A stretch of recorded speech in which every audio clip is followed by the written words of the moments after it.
¿Me escucha? Sí. Ah, ya. ¿Me escucháis? ¿Me escucháis? Sí, sí. Sí. Bueno. Ya.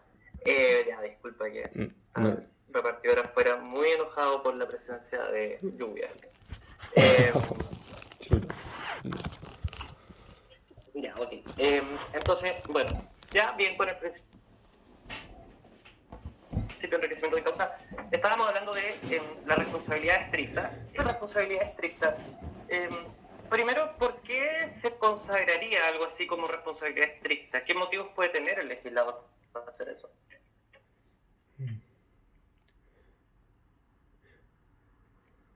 Uno diría que la fundamentación última de la creación de un modelo de responsabilidad estricta obedece a ya sea la peligrosidad en sí misma que entraña la realización de ciertas actividades o bien la alta probabilidad de acaecimiento de incidente o de accidente con ocasión de el despliegue o el desarrollo de ciertas actividades. Probablemente cualquiera de aquellas y muy especialmente el de la peligrosidad. Ya, podríamos eso. ¿Cómo? ¿En qué casos, por ejemplo, podríamos ver eso? Por ejemplo, aquellas empresas que trabajan con hidrocarburos, con elementos nucleares, en empresas de vuelo, por ejemplo, inclusive, en donde si bien, por ejemplo, la posibilidad de accidente baja, en el evento de que ocurriese un accidente, resulta del todo claro de que se seguirían perjuicios extremadamente altos y no solamente aquellos, sino que por el hecho mismo de que ellos tienen el control de este tipo de actividades tan difíciles de llevar a cabo, que envuelven un encadenamiento productivo sumamente complejo, precisamente también son ellos de alguna manera quienes se encuentran en mejor circunstancia o posición de poder probar, de realizar actividad probatoria. Por lo tanto, también resulta razonable de que sobre ellos pese casi ni siquiera hay una presunción de culpa, sino derechamente responsabilidad estricta. ¿Y por qué entonces no todo es responsabilidad estricta? ¿O por qué, por ejemplo, hay casos, digamos, cuál sería el problema con que todo fuera de responsabilidad estricta? ¿Cuál sería el problema con que todo fuera de responsabilidad estricta?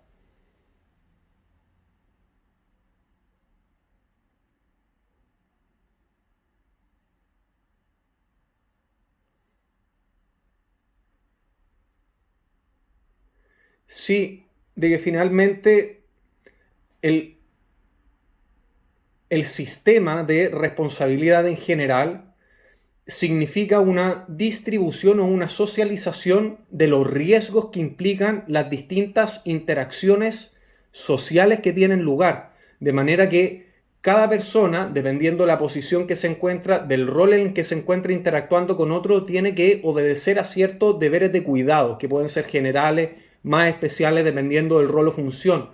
Y en ese sentido, es bastante excepcional que toda la carga del deber de cuidado recaiga única y exclusivamente en un sujeto. Parece inclusive contrario a lo que podría señalarse como la igualdad ante la ley y solamente quedaría justificado, a mi parecer, en casos muy acotados, muy excepcionales, cuando vienen razones calificadas o de peso como las que se vienen haciendo mención. Pero Ya, o sea, que por regla general, en el fondo, el daño lo debería sufrir la persona que lo sufre, ¿no? Tendríamos que encontrar como razones para que lo sufran otras personas además, una cosa así. exactamente. Y las formas de distribuir este daño, solo hablamos de qué manera se puede distribuir el daño. Pero tenemos ya el régimen de responsabilidad estricta, ok. ¿Qué más podemos? Podría decirse que otro mecanismo de distribución de daño sería la incidencia que tiene la víctima en la producción del daño o bien en la extensión del daño producido, lo cual va a importar una disminución de la indemnización. Otro supuesto o mecanismo de distribución del daño sería a través de los contratos de seguro, por ejemplo, en donde finalmente también las empresas terminan, mediante la suscripción de este tipo de contratos, internalizando los costos de las externalidades eventuales que puede producir el desarrollo de la actividad industrial o productiva que ellos ejecuten, por Claro, decir y alguno. no necesariamente tienen que ser contratos, pueden ser sistemas de aseguramiento público, por ejemplo, digamos, Seguro, todo tipo de seguro en el fondo, ¿no? claro, Ahora, ¿qué tipo de contrato es un seguro? un contrato aleatorio. ¿Sí? ¿Por qué? Es un contrato aleatorio por cuanto una de las partes del contrato va a pagar una prima que va a ser preestablecida, naturalmente que es reajustable en atención a ciertas circunstancias, y finalmente, para aquel que paga, va a revestir un carácter incierto de si en última va a resultar beneficiado con la celebración del contrato o no, puesto que podría ocurrir de que nunca experimentase, por ejemplo, un accidente y de que en aquel caso todo lo que hubiere pagado únicamente hubiera sido en beneficio de la empresa aseguradora. O bien podría ocurrir que, desafortunadamente, yo creo que todas las personas quieren suscribir un contrato de seguro, en última perdiendo el dinero más que Sí, ganándolo. eso me parece bastante, sí.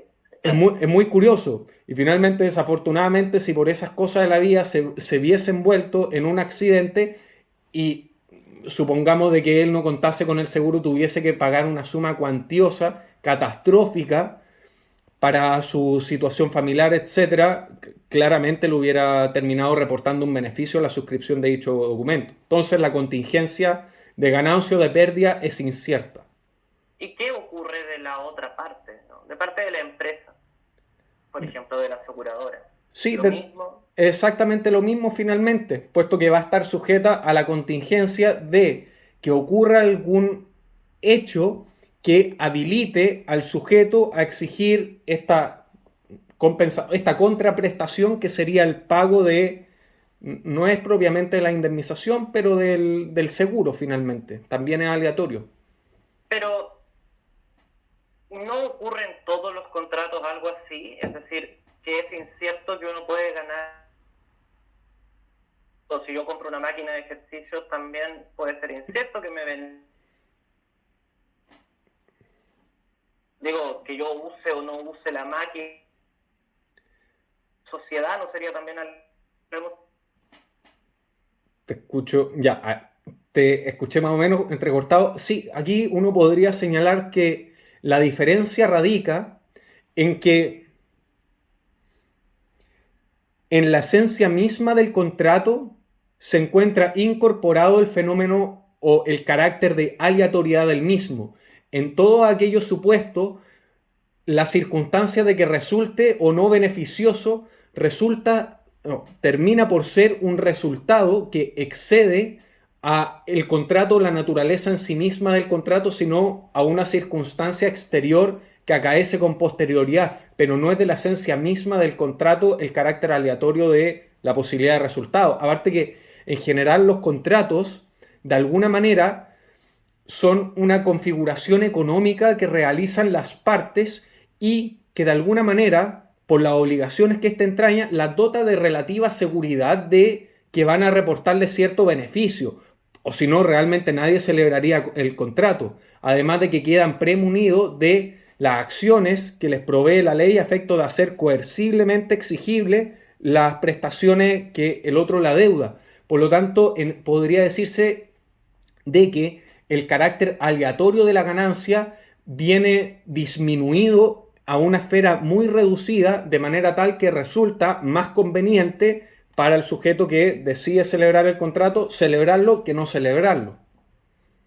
Lo pregunto, sí, tienes razón. Lo pregunto porque digamos, las empresas aseguradoras no hacen lo mismo que hace uno cuando va a un casino y apuesta en un juego de azar. No es que la empresa no sepa, no sea aleatorio para la empresa si va a ganar o no. Digo, no. ¿En un casino, por ejemplo?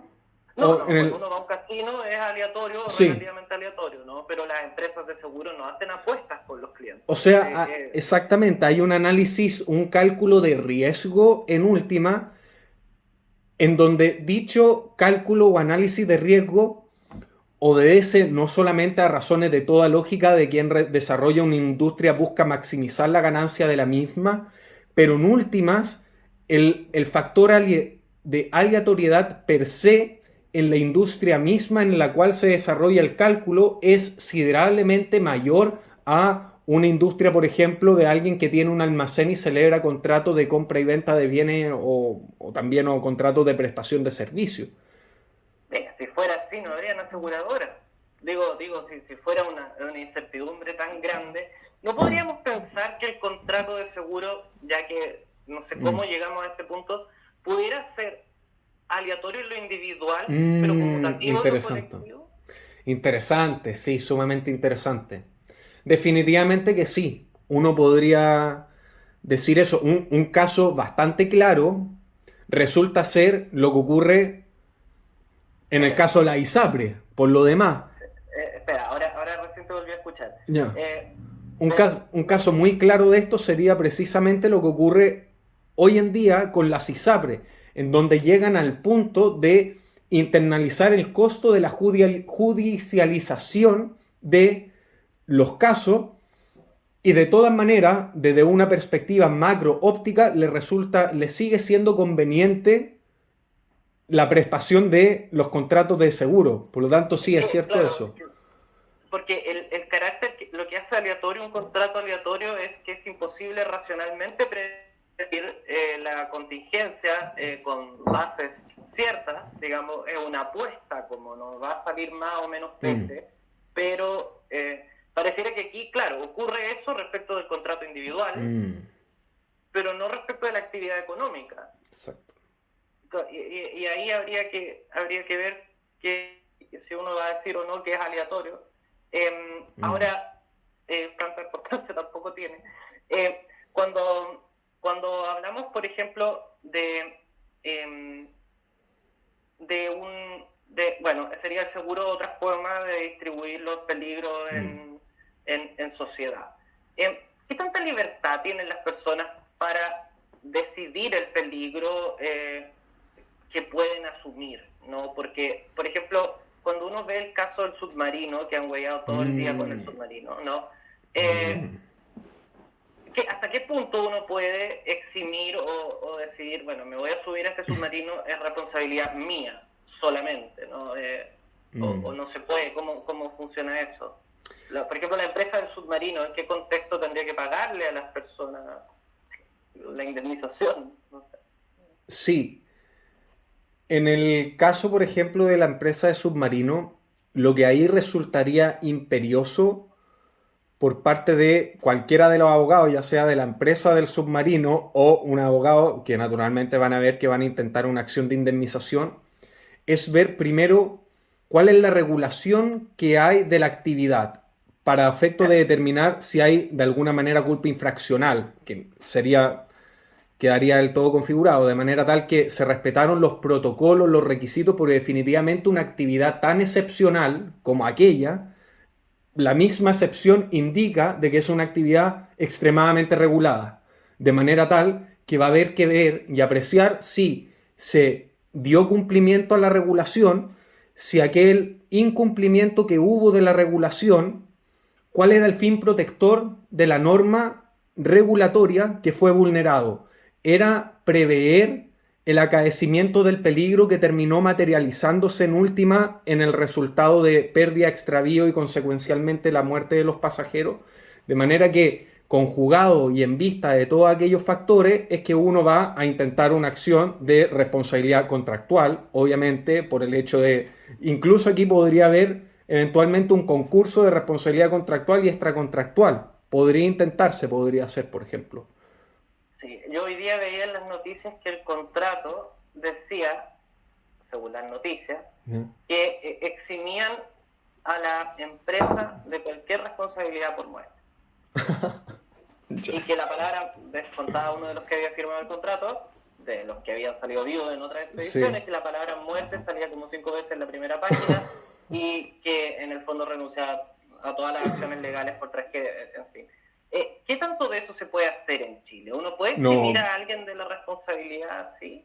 De tal manera parece contraintuitivo y probablemente aquella intuición de que no es posible sea reconducirla a alguna norma expresa. Sí, Y en como este caso uno diría de que adolece de objeto ilícito aquello, inclusive de causa ilícita, inmediatamente cabría advertir de que la vida en últimas es, me quiero saltar totalmente y no quiero entrar en la discusión del aborto, excluido totalmente eso, pero definitivamente es un principio fundacional de protección y de tutela por parte del derecho. Es más, en el derecho penal se entiende que es un bien jurídico indisponible, de manera que si en sede penal ya es indisponible la vida, ¿cómo va a ser disponible por una parte en un contrato el quedar totalmente indemne, o sea, totalmente indemne de responsabilidad en el evento de que en el desarrollo de una actividad que está bajo el control y riesgo de uno, el quedar exento de responsabilidad por la muerte de aquellos a los cuales uno le presta el servicio? claro, Parecería un supuesto de si causa fuera ilícita, tan, objeto ilícito. pero si fuera tan así, ¿qué pasa, por ejemplo, con los deportes de alto riesgo Es y con una distinto. serie de cuestiones que son riesgosas? O sea, digo, ¿hasta qué punto uno podría llegar eximiendo de responsabilidad? Sí, es bastante distinto. En qué es distinto? O primero uno podría decir cuáles son las notas comunes y en la medida en que uno señala las notas comunes va a resaltar la diferencia en esto. Primero, tanto la actividad deportiva, como por ejemplo sería muy manifiesto en las peleas de UFC, tanto como en la actividad del submarino, son actividades reguladas. En el caso de la actividad deportiva hay cierto reglamento y hay ciertas lesiones que se entienden comprendidas en la realización misma de la actividad, pero, por ejemplo, si en una disputa de un combate de UFC, de todas maneras hubiera dolo, un dolo, obviamente que hay dolo de dañar, pero si hubiera un dolo que no queda amparado por la normativa que regula la actividad, por ejemplo, termina el referee, da fin a la pelea y va alguien por la espalda y golpea a otro, aquello no lo eximiría de responsabilidad extracontractual y si lo ocasionara la muerte respondería penalmente. Y aparte que tiene reconocimiento jurídico, pero aquello no queda protegido por el ordenamiento jurídico, esas conductas. Hay limitaciones. ¿Importa el hecho del dolo? En ese caso sí, definitivamente va a importar. ¿Por qué? Sí, ¿Por qué podría ciertos riesgos, pero no el dolo? sí, o sea, es que el desarrollo de todo este tipo de actividades entrañan riesgos que son socialmente permitidos. Y en el caso, por ejemplo, de que no hubiese dolo, necesariamente de ocasionarse un daño de envergadura, por así decirlo, va a ser necesario que haya un factor de imputación, inclusive a título de culpa podría ser, pero va a ser necesario. ¿Que me quedaste pegado? ¿Me escuchas? Ahí Sí. sí. Pero digo, ¿qué pasaría si alguien va y firma el contrato diciendo, bueno, peleamos hasta morir, te eximo del dolo? ¿O no se puede hacer eso? No, puesto que el consentimiento en sede penal logra excluir la tipicidad de ciertas No, pero en conductas. sede civil. En sede civil, es que exactamente, o sea, si en sede penal no se puede, menos todavía se va a poder en sede civil.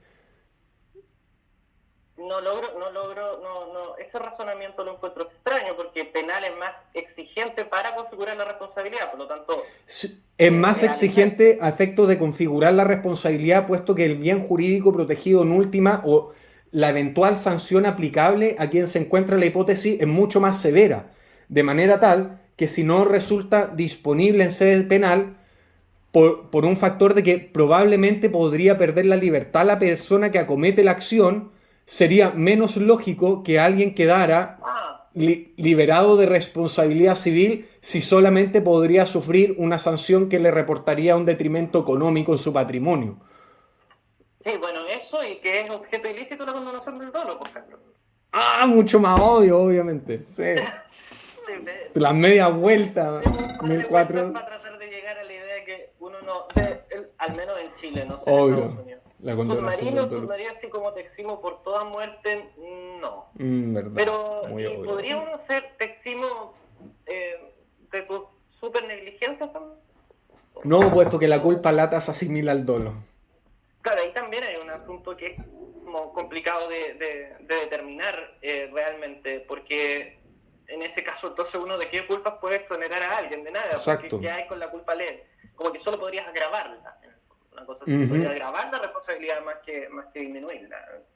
Bueno, en fin. Es que en última, perdona, no habría una voluntad seria de obligarse si uno quedara exonerado totalmente de responsabilidad. Por lo tanto, uno podría incluso acusar la inexistencia de dicho contrato. Puesto que si alguien en el evento de incumplir no tiene ninguna responsabilidad que se le pudiera imputar, realmente en última no hay una voluntad de celebrar el contrato. Entonces, Ya, habrían otras pero ¿y qué aristas. pasa? Ya, sigo la idea, pero ¿y qué pasa, por ejemplo, cuando uno celebra un matrimonio, ¿no? O sea, digo, ¿qué pasa con esos deberes? ¿No? ¿Quién se casa para ser infiel? Entonces el contrato es inexistente. Digo, el hecho de que no haya responsabilidad hace que haya inexistencia? Eso es lo que me generó duda. No, no, no, no. Primero habría que señalar de que el contrato de matrimonio es un contrato que se encuentra gobernado por el derecho de familia que obedece a lógicas radicalmente distintas a lo que es cualquier otro contrato patrimonial estrictamente. Y por lo demás, una segunda argumentación que ofrecería sería el hecho que inclusive el infringir de manera sustancial, grave o reiterada los deberes que implica el matrimonio va a poder significar para la contraparte que fue víctima de aquellas infracciones la posibilidad de remediar aquello a través, por ejemplo, de la solicitud o el requerimiento de divorcio, una compensación económica. Por lo tanto, de todas maneras van a haber consecuencias eventualmente patrimoniales asociadas. No es solamente de alguna manera deberes eminentemente ético-morales que no revistan ninguna relevancia práctica el cumplimiento o el sometimiento de a ello o no. Ya, pero lo de la compensación económica, no lo sé, no sé si se puede pedir una compensación porque te hayan sido infiel. No, O sí, pero... que no lo sé yo, pero tampoco se sabe, digo. Pregunto, dependería, ¿no? En Estados Unidos existen los acuerdos prenupciales de ese tipo, por ejemplo, pero acá no sé. ¿Se podría sostener, por ejemplo, que si te rompen el corazón de una manera muy terrible, uno pudiera usar una acción de responsabilidad? Si te rompen el corazón de una manera muy terrible, una Como acción de cualquier, responsabilidad extracontractual. bueno, no sé, digo, por ejemplo, en el caso de la fidelidad, también es Mm. un tema, porque si el deber de fidelidad emana del matrimonio, podría uno decir que es contractual, ¿no? Ah, ya, Pero, ya, ya. pero acá es como el punto Definitivamente es no. que no sé, ¿qué pasa, por ejemplo, si digo, No. primero, ¿por qué uno diría no? Yo diría de plano no. ¿Por qué una injuria sí y esto no? No, de plano diría que no, porque las relaciones amorosas significan una realidad social tan, primero transversal, tan común, tan efímera, tan difusa, tan volátil, que en última implicaría un desgaste del aparato jurisdiccional sin precedente alguno. O sea, yo creo que lo que uno ve probablemente ahora con la ISAPRE no sería nada si es que existiese la posibilidad de demandar a quien a uno le rompió el corazón. Los tribunales estarían llenos de ese tipo de demanda, de acciones. No solamente significaría un desgaste de la actividad jurisdiccional, significaría en la jerarquía de tratamiento de otras temáticas postergar la resolución de otros conflictos de relevancia jurídica solamente a efectos de satisfacer esto. Entonces, primero por razones de política práctica uno podría decir que no, y finalmente de alguna manera el quiebre de las relaciones amorosas es un riesgo socialmente aceptado por todas las personas que finalmente se terminan comprometiendo. Es un riesgo tácitamente asumido por todos quienes están en una relación. Pero Nadie... qué pasaría, por ejemplo, si se da este caso de teleserie en donde una persona, para vengarse del hijo de la otra, finge que se enamoró perdidamente, se casa y solo quiere destruirle el corazón? Ah, O ya. sea, ¿qué pasaría en un caso así? O sea, Una digo, teleserie turca. sí, yo me caso con alguien Mm. para hacerlo sufrir. Sí, No, uno también tendría que perdonar ese dolo de ese tipo. podría, mira, quizá ese caso muy excepcional y... Perdona que me voy a sentar así, me duele un poco la espalda. Ese caso bastante excepcional del cual tú haces mención De manera curiosa, probablemente sí sería subsumible bajo la responsabilidad extracontractual, puesto que en última el dolo nada perdona. O sea, también hay, así como hay un repudio al enriquecimiento sin causa, el ordenamiento jurídico revela un ensañamiento en contra de las conductas dolosas y sobre todo cuando éstas son sostenidas en el tiempo, puesto que el dolo en última, en mayor o menor medida, revela una malicia en el comportar que de alguna manera no es sino la antinomia en el clivaje de buena fe y malicia, en donde hay una protección rimbombante de lo que es el principio de la buena fe en todo tipo de esfera. En este caso, eventualmente podría haber, pero tendría que ser un caso bastante muy calificado para aquello que, por ejemplo, importare en una persona, supongamos, incluso costes psiquiátricos, médicos, quizá incluso podría haber tenido lugar aplicación de normativa penal, de violencia, de Ya, un... por ejemplo, la violencia intrafamiliar no podría dar lugar a una indemnización por daño moral. Sí, definitivamente que sí. Pero eso es tan complicado de decir así, de definitivamente que sí, porque primero los deberes emanados, me dijiste, no dan lugar a una indemnización, ¿no? Ahora, eventualmente, un daño así, como me caso para destruirle el corazón a otro, podría dar lugar a una indemnización. Pero resulta que si fuera tan así, bueno, parece que el dolo, de hecho, el dolo está expresamente perdonado en el caso del matrimonio, ¿no? O sea, no expresamente, pero parece que el legislador no quiso ni siquiera pensar en castigar a alguien que se casó para dañar a otro. Alguien que se casó, yo creo que no logró divisar ese nivel de... ¿Pero qué pasa con los vicios de consentimiento? O sea, claro, no se sanciona el dolo en la celebración del contrato de matrimonio, pero probablemente... Es que ahí, por lo mismo que tú me dijiste al principio, es que esto sería meterse en una cosa tan profunda del alma humana que entonces no. Sí, parecería bastante extraño, pero en el caso, por ejemplo, de cónyuges en el cual uno maltratare al otro, en ese caso la responsabilidad extracontractual no surgiría, o primero no habría responsabilidad contractual per se por el hecho del matrimonio, sino que más bien sería subsumible. Pero si están violando deberes del matrimonio. Tan así que esa es una causal de separación por divorcio culposo. Específicamente esa, la violencia reiterada. Sí, es un deber, más no una obligación. Ah, buena pregunta. ¿Y qué lo diferenciaría en un caso así de lo otro? Sí, lo diferenciaría si uno entrara a examinarlo en el caso de particular del matrimonio, en el caso de infringirse un deber, se encuentra expresamente establecido por el legislador cuáles son las consecuencias jurídicas derivadas de aquello. Es decir, el remedio de solicitar el divorcio, en fin, y los que siguen.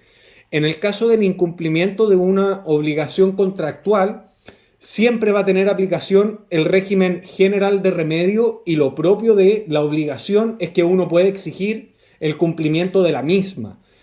Nadie puede llegar y exigirle, yo voy a tribunales a exigir que el otro le dé cumplimiento al deber de cohabitar conmigo. Es distinto. El deber no admite un cumplimiento forzado si la obligación en un sentido técnico. De alguna manera...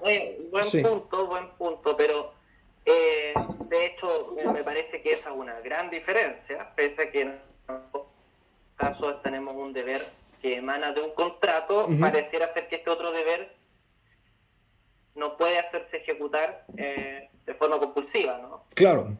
Pero ¿y eso en qué se diferencia de cuando yo contrato a un artista famoso y él no quiere venir y yo no puedo hacer coercible esa obligación por medio de la fuerza? No puedo tener cumplimiento de naturaleza la obligación. No, no se puede, y precisamente por el hecho de que una obligación uno va a quedar facultado para hacer ejercicio del régimen general de remedio, como va a ser, por ejemplo, ya sea obtener la indemnización, en este caso no se va a poder obtener el cumplimiento forzado, pero uno bien podría solicitar la resolución o la acción indemnizatoria derechamente. En el caso de los deberes del matrimonio no va a tener lugar aquello. O sea, Es que todavía no entiendo bien cuál sería la diferencia. Como digo, en un caso puedo pedir, por ejemplo, que en vez, reemplazo el cumplimiento forzado por un cumplimiento en plata, una cosa así.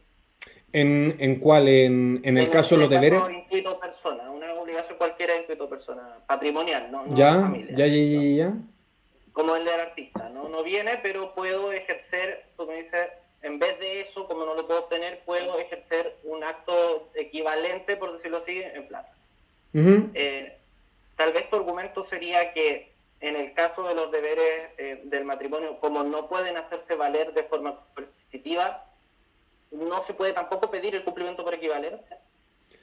O sea, no se puede pedir un cumplimiento por equivalencia del mismo porque no hay tampoco, a ver, digámoslo de alguna manera, los deberes que implican el matrimonio, el contenido, el núcleo irreductible de los mismos entraña una cuestión ética, moral, que no es susceptible de evaluación pecuniaria, realmente, en última. Entonces, tampoco parece probable o posible de que uno dijera hay un cumplimiento por equivalencia de esto, porque tampoco uno puede calcular el valor per se de la prestación, porque el deber de fidelidad no es una prestación en sí, tampoco es que uno le pueda irrogar o decir tiene este es el precio de ser fiel, este es el precio de no ser fiel, sino que realmente el incumplimiento de este tipo de deberes viene a servir como un elemento al juez a la hora de construir, por ejemplo, una compensación económica o a la hora de él construir una argumentación o una fundamentación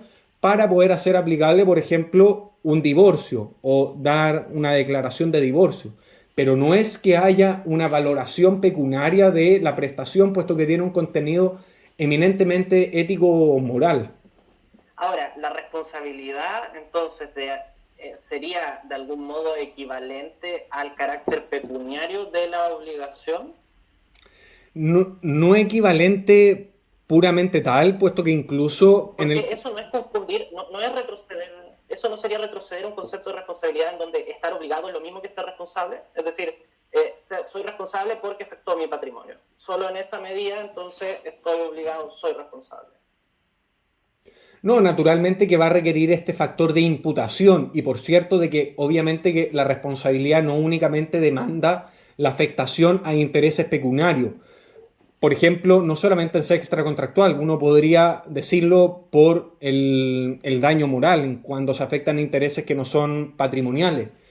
Ahora, pero ¿en qué se diferenciaría la responsabilidad del cumplimiento por equivalencia, por ejemplo, en una cosa así?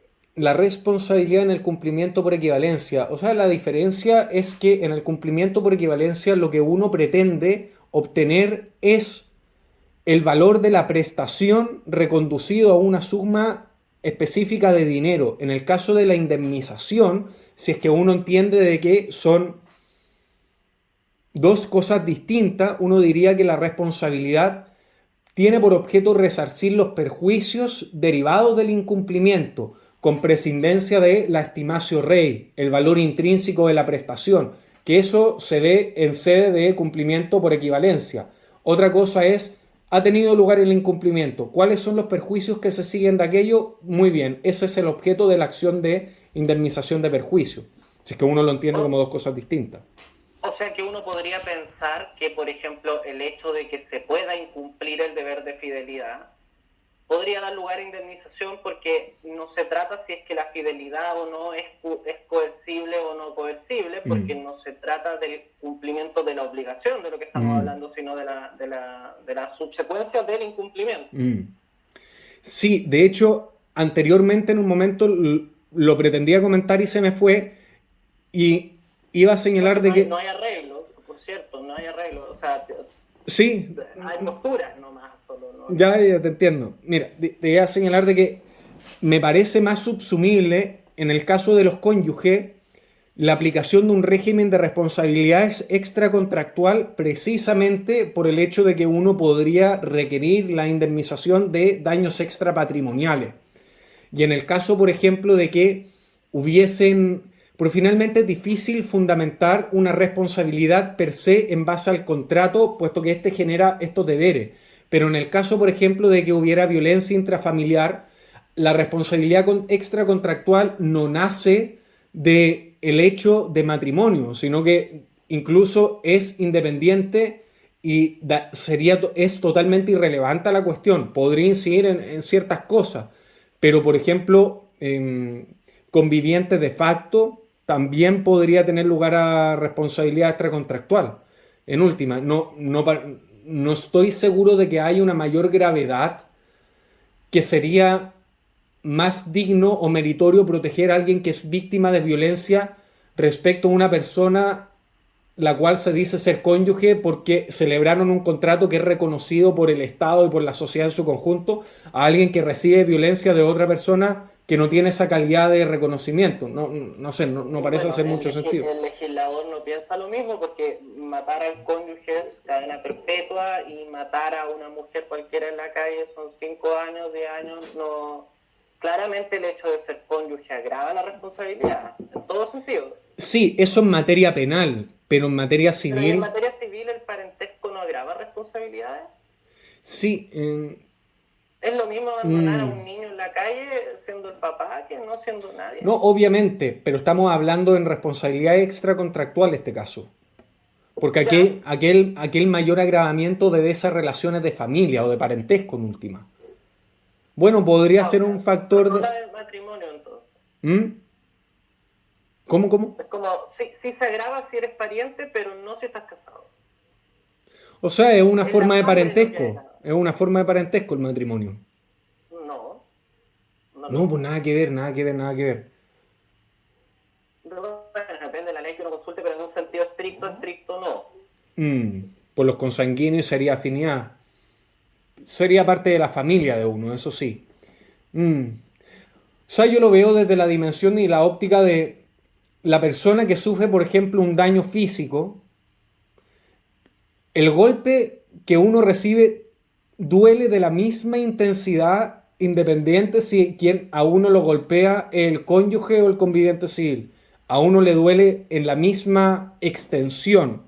O sea, el dolor no es menor o mayor en sí físico, el padecimiento que uno sufre por, de alguna manera, por alguna conexión con la calidad que tenga el sujeto activo de la acción. En ese sentido no pareciera muy... Puede ser de que no sea relevante a la hora de determinar la existencia o no de responsabilidad contractual, extracontractual, pero sí quizás en la extensión o en del monto de la indemnización, podría ser, porque se tiende mayor a la protección en relaciones de pareja o de cónyuge, de parientes, puede ser, sí. Es que además ahí no es solo el parentesco como tal, sino en la confianza que va asociada al parentesco, que en sí misma podríamos considerarla un agravante siempre. Que yo confío en alguien que me haga daño es peor para el derecho. Hay un deber especial de cuidado en general, uno podría decir. Eso podría decirse que en razón de la confianza, cada uno recíprocamente tiene respecto al Aquí, otro un mayor deber. en el caso del matrimonio es un deber especial de cuidado que emana de la ley, que señala expresamente que es para Claro. auxiliarse mutuamente, guardar respeto mutuo y todos esos derechos, deberes del derecho de familia. Es interesante, la gente de la Universidad de los Andes en general sí es partidaria de indemnización por infidelidad, por ejemplo. Aquí hay una tendencia muy extraña en donde la gente que tiene normalmente el mundo se divide en que las teorías como menos aceptadas son las de los progres y las teorías conservadoras son...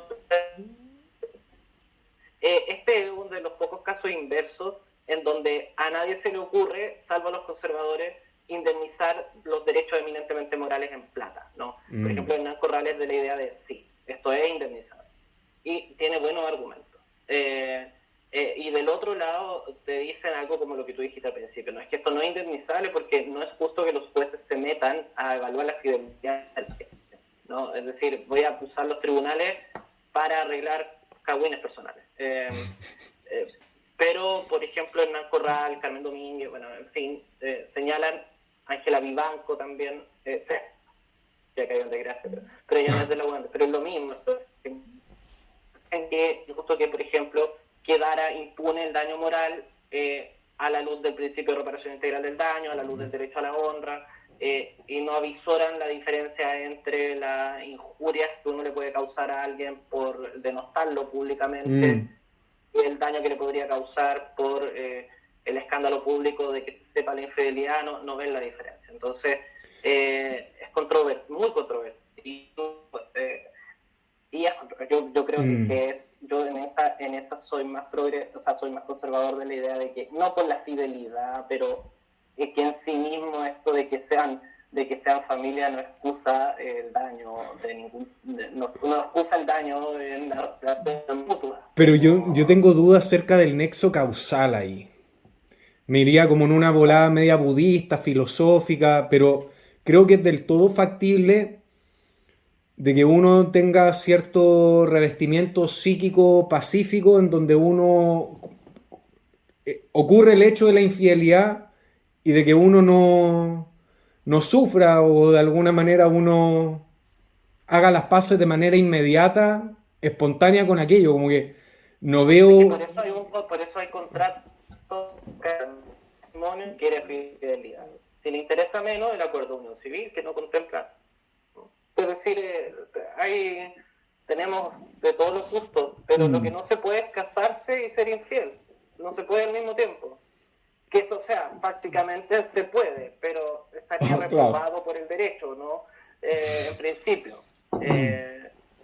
Al punto en que lo sancionaría con el término, se supone.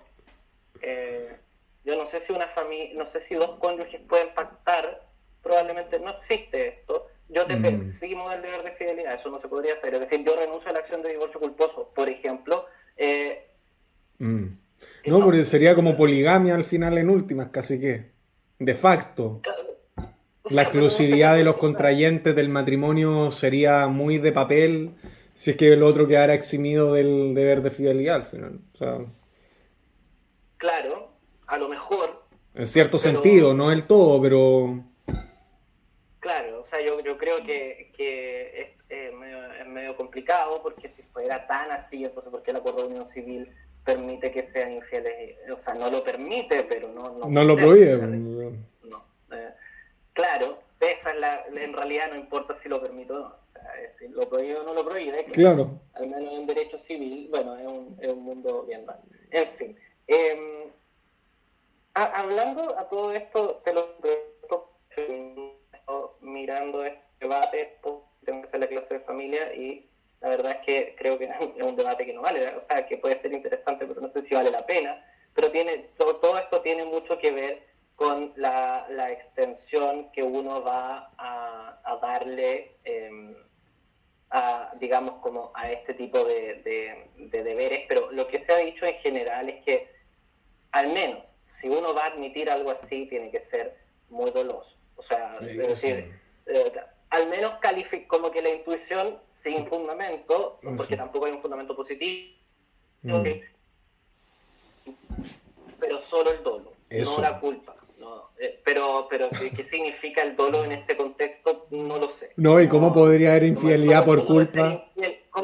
Claro, eso sería raro. No. Pero a lo mejor, pero parece ser que hay entre casarse con alguien para destruirle el corazón, sí, pues, y casarse con alguien, serle infiel y destruirle el corazón es distinto, ¿no? De la intencionalidad premeditada, pero como que se estaría pidiendo un dolo calificado, como una premeditación, ¿no? Eso, algo así. Como un comportamiento en extremo antisocial, muy repudiado finalmente, que conviene repudiar por la sociedad en su conjunto. O sea, todos aquellos tipos de comportamientos que revelan visiblemente una realidad psíquica invisible tan maliciosa, probablemente uno quiera... Por ejemplo, deja darte otro ejemplo. Sí, llega el momento y va a llegar el momento en que hay robots con inteligencia artificial que tienen forma totalmente humanoide, tienen expresiones faciales igual que uno, y que, por ejemplo, interactuando con uno, a uno le dicen me duele esto, me gusta, pareciera que tienen emociones, uno no sabe si en última hay alguna entidad que tiene experiencia subjetiva ahí y uno llegara y va en la calle y ve a alguien que se está violando un robot y todo y dice no, pero no hay nadie sufriendo. ¿Sería aquello, por ejemplo, penable o punible? Igual es... Y si lo violara el robot, fuera al revés, ¿no? El robot eh, sería penable o punible. Sí, interesante, o sea, ¿cuál sería la pena en ese caso? Es que todo radicaría de... Que no se romper el robot, una cosa. Claro, se desarma, se mete en la cárcel, o sea... Pero el problema con ese tipo de cosas, el robot uno no tiene la certidumbre de que haya algo que tiene algo como una experiencia subjetiva, que es capaz de experimentar. En el caso del Es que humano yo uno creo sabe que que sí. el problema es no sabemos si tienen libertad, porque la capacidad de experimentar no es decisiva en la materia penal, es decir, un demente tiene la experiencia subjetiva, pero no por eso es imputable, ¿no? En cambio, en el caso de un robot, entonces no importa si tiene o no experiencia subjetiva, porque eso no importa en los seres humanos tampoco. O sea, yo lo veo desde la perspectiva del En la medida en humano, que se conecta a la libertad. pero yo lo veo desde la perspectiva del humano que le hace un daño al Ah, robot. ¿Te das cuenta? eso se ha planteado mucho respecto de la pornografía infantil, digamos, de los videos de pornografía infantil con animación, ¿no? Es decir, un manga ¿Mm? o lo que sea, digamos, una simulación 3D de pornografía infantil, o eso también está prohibido. Eso también está prohibido. Es decir, ¿cuál es el principio? El principio de no pensar en la pornografía. ¿Por qué? Porque se entiende, los delitos están prohibidos en principio de lesividad contra el niño, Mm, violado, lo que sea, ¿no? mm. Pero si una imagen, ahí es más difícil decir que no lo estás prohibiendo solo por el pensamiento interno de la persona, que sería una razón prohibida para Obviamente. prohibir, en comillas, ¿no? O sea, que el Bueno, ahí bien uno puede jurídico decir, protegido es más abstracto, por decirlo, porque diría relación con, no sé, el orden moral de la sociedad, cosas bastante extrañas como esa, porque finalmente aquí uno distinguiría entre lo que es un delito de resultado y de mera actividad.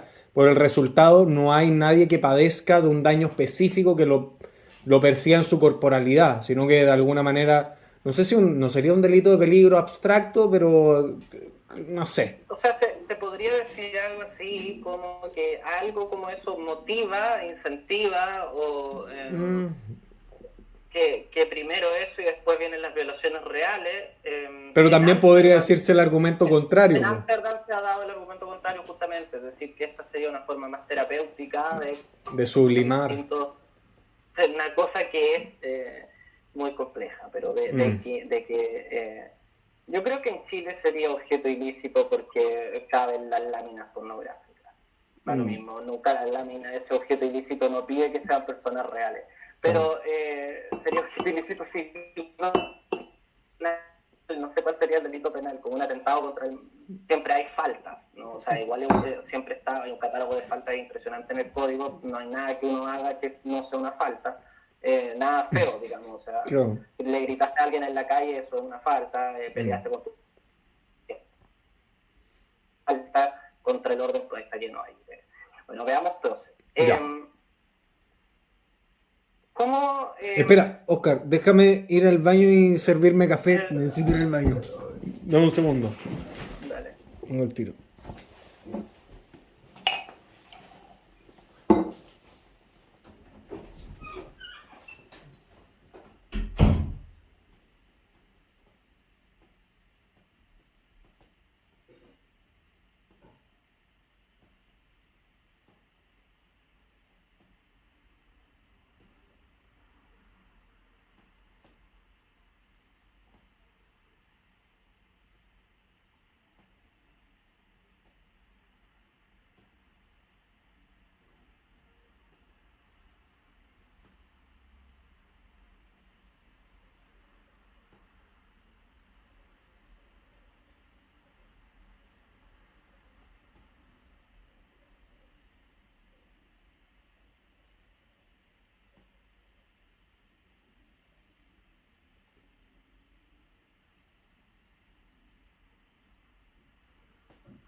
Listo.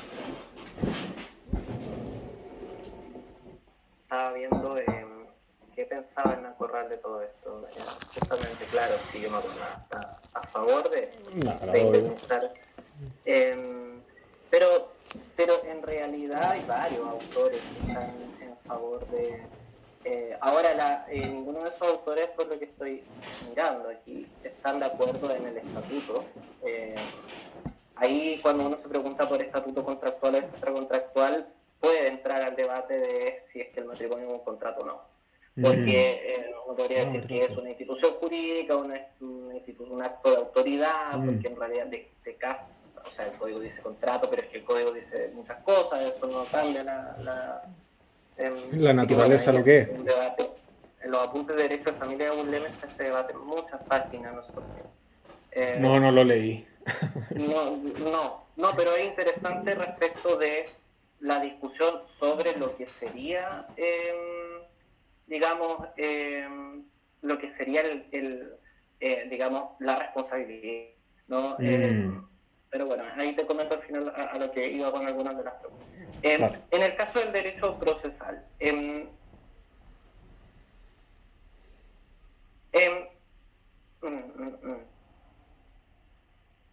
penal, ¿no? ¿Cómo? No, penal no, entonces, ¿no? Mejor no.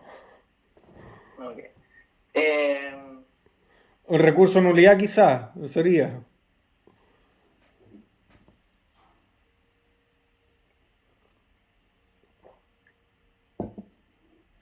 Aló. ¿Está ahí? Sí, ahí sí. Te decía que lo único podría ser el recurso de nulidad. Sería lo único que... Ya, no, pero hemos estado hablando de acciones de responsabilidad. ¿Cómo podemos hacer valer la responsabilidad en sede procesal? ¿Por qué vías puede hacerse valer? Sí, se puede hacer valer a través de una acción ordinaria, en un juicio ordinario. La acción de responsabilidad va a depender en primer lugar el monto por el cual uno pretende obtener la indemnización, de manera que va a ser distinto el procedimiento al cual se va a someter, si es un juicio ordinario sobre 500 UTM, si es inferior, hasta de 10 UTM de menor cuantía, y hasta de 10 va a ser de mínima cuantía. Y también va a determinar si es conocido en primera o en única instancia. Espérate. No, ahora sí. Ahora te vuelvo a... Ya, ¿sabes qué? Espérate, déjame conectarme desde el celular. Espérame.